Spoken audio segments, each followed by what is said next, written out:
بسم اللہ الرحمن الرحیم۔ السلام علیکم ورحمۃ اللہ وبرکاتہ۔ آج الحمدللہ ہمارا اردو زبان کا 20واں سبق شروع ہو رہا ہے۔ برسات اور گاؤں۔ کئی دن سے آسمان نظر نہیں آیا، نہ بادل پھٹا نہ دھوپ چمکی، پروا ہوا لہک رہی ہے، بادلوں کے دل چلے آتے ہیں، اندھیرا سا ہو جاتا ہے، گھنگور گھٹا چاروں طرف چھائی ہوئی ہے، کیا چھما چھم مہ برس رہا ہے، کبھی موسلا دھار ہے، کبھی ننھی ننھی فوار ہے، جنگل میں پانی پانی نظر آتا ہے یا سبزہ لہلہاتا ہے، تال تلیاں جھیلیں منہ منہ لبریز ہیں، لبریز یعنی بھرے ہوئے، مرغابیاں تیر رہی ہیں، کوئی بازو پھڑپھڑاتی ہے، کوئی ڈبکی لگاتی ہے، بگلا چپ چاپ پر سمیٹے مچھلی یا مینڈک کی تاک میں کھڑا ہے، سارا قیں قیں کرتا ہے تو سارا جنگل گونج اٹھتا ہے، نالا کناروں سے ابل چلا ہے،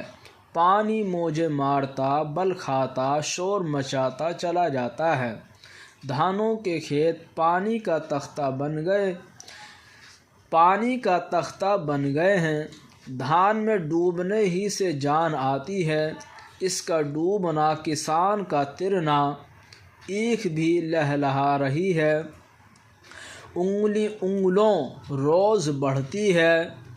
باڑی جوار باجرہ مکئی سب زوروں پر ہیں، مگر ان کو زیادہ پانی موافق نہیں،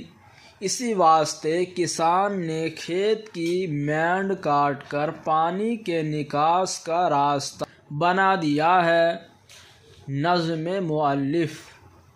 گھٹا آن کر مہ جو برسا گئی، تو بے جان مٹی میں جان آ گئی، زمین سبزے سے لہلہانے لگی، کسانوں کی محبت ٹھکانے لگی، جڑی بوٹیاں پیڑ آئے نکل، عجیب بیل ہے اور عجیب پھول پھل، ہر ایک پیڑ کا ایک نیا ڈھنگ ہے، ہر ایک پھول کا ایک نیا رنگ ہے۔ یہ 2 دن میں کیا ماجرا ہو گیا کہ جنگل کا جنگل ہرا ہو گیا،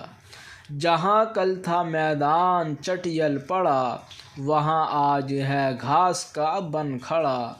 ہزاروں پھدکنے لگے جانور، نکل آئے گویا کہ مٹی کے پر،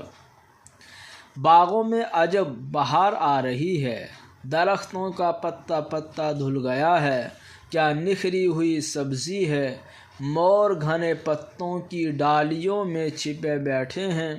جب بجلی چمکتی ہے اور بادل گرجتا ہے تو یکبارگی سب چیخ اٹھتے ہیں، کوئل بھی کیا پیاری آواز سے کوکتی ہے، ابھی باغ کے اس کھونٹ تھی، ابھی ادھر جا بولی، طوطے بھی چپکے آم کتر رہے ہیں، ذرا کھٹکا ہوا اور ان کی ڈار پھر سے اڑی، آموں کی ڈالیاں مارے بوجھ کے جھک پڑی ہیں، ٹپکا چو رہا ہے، پکے رسیلے آم سرخ زرد سیندوریا ٹپک رہے ہیں، یہ گرا ٹپ وہ گرا ٹپ، میدان میں گائے بھینس چل رہی ہیں، مگر بھیگی جاتی ہیں، ان کے پاؤں تلے ہریاول ہے، سامنے کٹورا سا تال ہے، بستی سے جنگل میں خوش ہیں، گھر پر بندھی رہتی تو مکھیوں اور مچھروں کے مارے سڑا سڑا دم ہلاتی پھر بھی چین نہ پاتی، یہ موذی جانور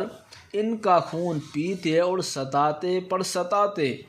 اب مزے سے نہا رہی ہیں، جنگل کی ہوا کھا رہی ہیں،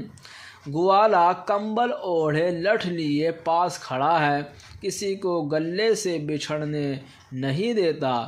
جوں جوں مہ برستا ہے کسانوں کا دل ہرا ہوتا ہے، ڈھور ڈنگروں کے لیے چارے کی افراط ہے، بن سینچے کھیتی بڑھتی ہے، مہ کا دن ان کے لیے تعطیل کا دن ہے، یا چادر تان کر سوتے ہیں، یا چوپال میں آ کر جمع ہوتے ہیں۔ لبریز بھرا ہوا، موج لہر، موافق مناسب، ماجرا قصہ، چٹیل صاف، غلہ ریوڑ، افراط زیادتی، تعطیل چھٹی۔ الحمدللہ آج کا ہمارا سبق مکمل ہوا۔